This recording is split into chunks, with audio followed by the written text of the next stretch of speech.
the 69 car, lap car, Scott Melton involved. Oh, trouble incident. Contact. Now we do have big time problems. It happens so often when they try to get by lap cars. You see Jacob Hefner with a lot of damage. That's Dave Mater, the 63 silver ran up front for a long, long time as well. There's Daytona International Speedway after this incident involving more than 10 cars. The big one happening in the ARCA Menards Series, just at the halfway point of the Lucas Oil. You can move ahead. We get in front of that 4 car. He said, you're fast enough. You can get up there to the lead pack. Big impact. Chuck Hiers is in the wall.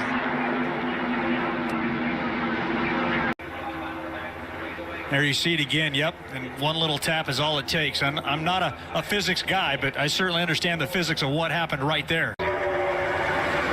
Derek Griffith to the point in the 55. Ooh, look at the contact. Oh! Gracie Trotter gets into her teammate, Derek Griffith, then he goes around and they continue crashing. Greg Van Alst, Nick Sanchez. The 25 of Gracie Trotter gets in the back of him, gets him sideways, and then I guess maybe he lost a little bit of momentum, and Gracie looked like she was just trying to stay in line but made more contact. There's the initial contact right there. It gets him sideways, and that slows his momentum, and then she just couldn't stay off him right there. And around he goes. He makes a little bit of contact with his other teammate, Drew Dollar. Then Greg Van Alst, Nick Sanchez come along with absolutely nowhere to go. Tough break for Derek Griffith, who had such a good car. To his race car. See Greg Van Alst on the outside, Daniel Dye. Another view of that. Will Kimmel, 68, got a little piece of that. Maybe not a great deal of damage to Will's car, but I'm really curious to see what happened with the leaders as we were all watching this wreck here on the backstretch. Caution flag already out. Yeah, Caution flag already out for 10, 15 seconds probably. Do you think they just didn't see the caution come out? You see Van Alst sideways there? It's almost like the 35 just, he knew he was under caution, was rolling up, and then they put him 3 wide. He probably didn't even know he was Somebody was hitting her right now in the 4th spot, and there's contact. Drew Dollar hard into the wall. I think her Driving all day long. Another good save by Tony. Yeah. She could own the sweep moves of the race, all of them. I'm really expecting that push. That was the 11 of Bryce Hageberg. Pretty reasonable impact there. Goodness.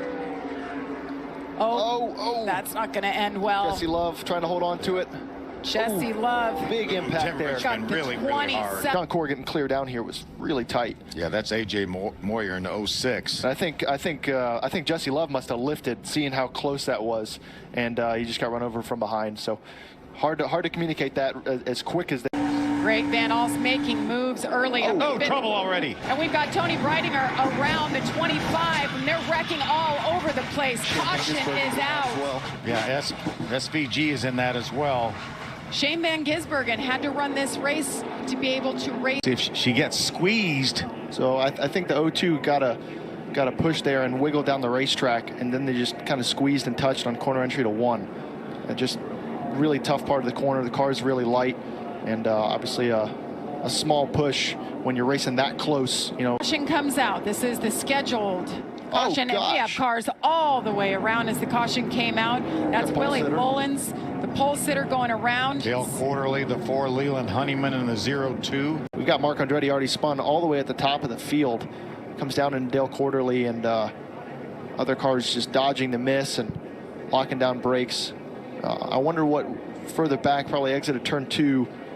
You saw it on the wall right so the there. caution is out, but I'm not sure anyone had backed off yet. They looked really stacked up in that outside lane. I don't know if the couple of leaders were backing up, but Marco was really tucked up. I believe that was the 55 at Gus Dean. I think he was trying to stay off of him, and whether if that's due to the fact that on how long this outside lane stays in. We've got 2 really fast cars. And around goes the 99. That's Michael Maples. The wall. Oh gosh. And another huge hit, and they hit again. And there's Shane. Mentioned Scott Melton. Is that Big Willie? That was big. He's going to catch Melton in the right rear corner. Tell you what, that was a great evasive maneuver by that black car there, and a lot of these other guys missing some of this debris, and then got SVG here coming to pit road and just rejoining the race, and he tattoos the infield. Chantel, the 75 goes around. Damage from before. Started smoking on corner entry there, turn 1, right front tire flat into the wall, probably cuts an oil line or something, caused that fire. He was running up in the top 10. When we talked before about him running just outside the top 10, it was not out of the question, but Jake's going to have a run. Now it seizes up a little bit. Little side draft on Andres Perez. It's going to depend on which lane gets the bigger push. Oh, no. Jake Finch goes around and dominated this race, wrecking all over the place at the front of the field. That will end this race. Andres Perez to the wall on the final lap. Here's another look. Yeah, Jake's just going down the straightaway, and they start pushing and shoving there, and should be good onboard view here from Perez coming up, as he's obviously the car that's on top of Andy Jankowiak.